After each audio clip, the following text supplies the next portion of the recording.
going on, Jerome's? So Minnesota Vikings general manager Kwesi adofo-mensah absolutely cooked with the 2024 draft class. Quarterback of the future, talisman on the edge. So a great suite of day 3 selections, as well as a couple of very interessante, es muy interesante, UDFAs. So, frankly, off-season 3 for Kwesi and Kevin O'Connell. 1, 2, 3. So there we are. But of course, our opinion doesn't matter. It's the opinion of others. That's right. The national media jabroni haircuts. And again, explaining our rationale for raging against the machine is because the casual fan around the country, around the world, like they get their opinions from the national media jabroni haircuts. Maybe they're not down to clown with every single player on the Minnesota Vikings rooster, and maybe they don't see the purple potential all up in there. So they just go by the word of the national media jabroni haircuts who have had it against the Vikings ever since the Vikings lost 4 Super Bowls. And it's just like, oh, we can just punch down on the purple, and that does clicks and numbers.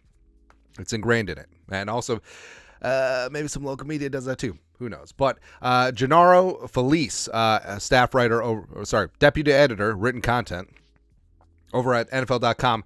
NFL draft grades, NFC North. Bears lay foundation for breakthrough, even though they had 5 picks. Vikings aggressively roll the dice. So, of course, draft grades and $8 will get you a cup of coffee. Now, isn't that ridiculous? Also, have you noticed that groceries have gotten insanely expensive? It's crazy. Anyways, hey, it's not like I'm going to have 3 teenagers in the house at once in a couple of years, including 2 boys. Great. Anyways, so the Bears get an A. Whatever. All right, so they got 1, 9, and then they drafted a tackle from an Ivy League school who's literally just live action role playing LARPing because he's a Bears fan. Cool. You have a puncher who's going to get a lot of work, and then you had an edge rusher who's a former Gopher. And also, hey, no one talks about, well, the Vikings only have 3 or 4 picks next year. The Bears had 5. Oh, they had one of the best drafts. Please, child, please. Also, they gave up a future pick. So the Bears and the Lions gave up future picks for current picks, but no one is poo-pooing them. But everyone shats on the Vikings for giving up the 3 and the 4 as well as previously the 2 next year, please. But the Lions get a B+, sure, whatever. Again, this is the Justin Jefferson and JJ McCarthy and Jordan Addison effect, by the way. So going corners back to back.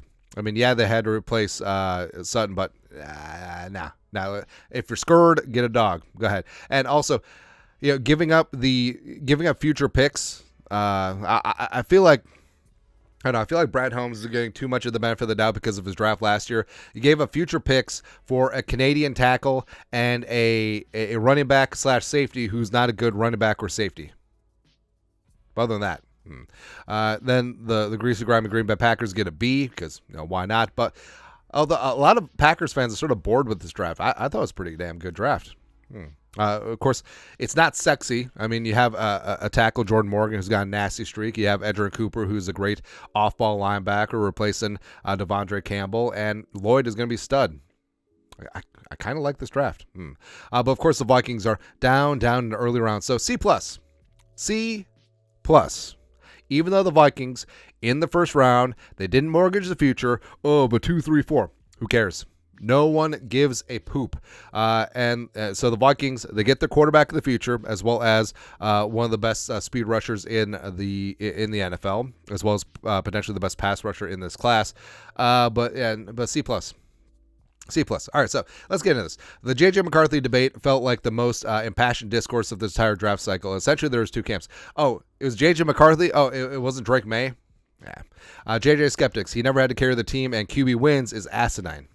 I wouldn't say it's asinine, but all right. JJ supporters, he excelled in high-leverage situations, and winning is the point of the game. Frankly, I think both sides were right. There will be no hot take here. Apologies to the culture. Anyone who watched Jim Harbaugh's Wolverines over the last 2 years knows it was a run-first operation, with McCarthy throwing a total of just 857 yards and 4 touchdowns over the final 6 games of Michigan's national championship run this past season. Yeah, because have you seen the scores? I mean, they're blowing teams out. I mean, they blanked Iowa. It was a damn good game against Alabama, which McCarthy stepped up nicely against future teammate Dallas Turner, even though Turner got in a hell of a shot.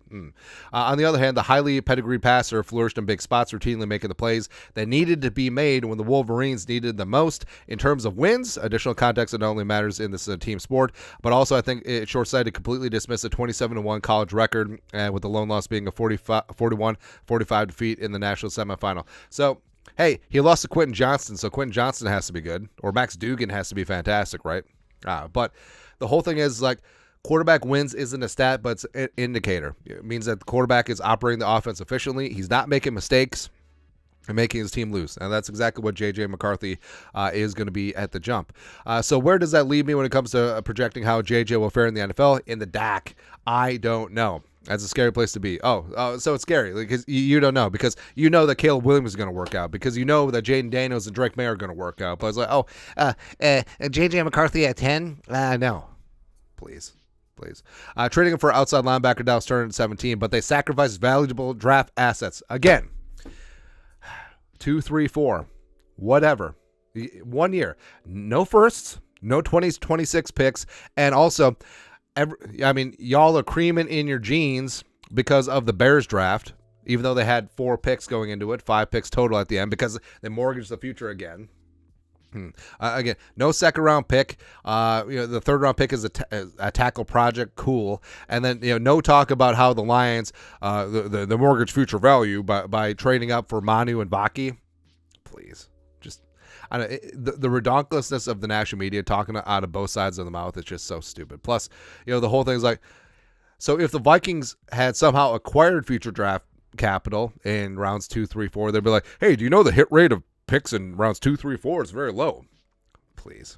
No, it's absolutely redonkulous. But again, just pointing it out because they do sway casual fans, and fans aren't as hardcore about the Vikings as like you and I are. Of course, we're still fans, but of course, fans around the league consistently see the Vikings getting shat on, so it's like, oh, they must be bad. They must be a bad organization. They gave up all this value. JJ wants to leave. Anthony Edwards wants to leave too. It's ridiculous, but it's okay. The haters, let them hate. It's okay, because McCarthy is going to grow and show. He's going to be a game manager at first. Eventually, he will grow into a guy that you win games because of, and you got a guy that you win championships because of, not just a guy that right now you can win championships with.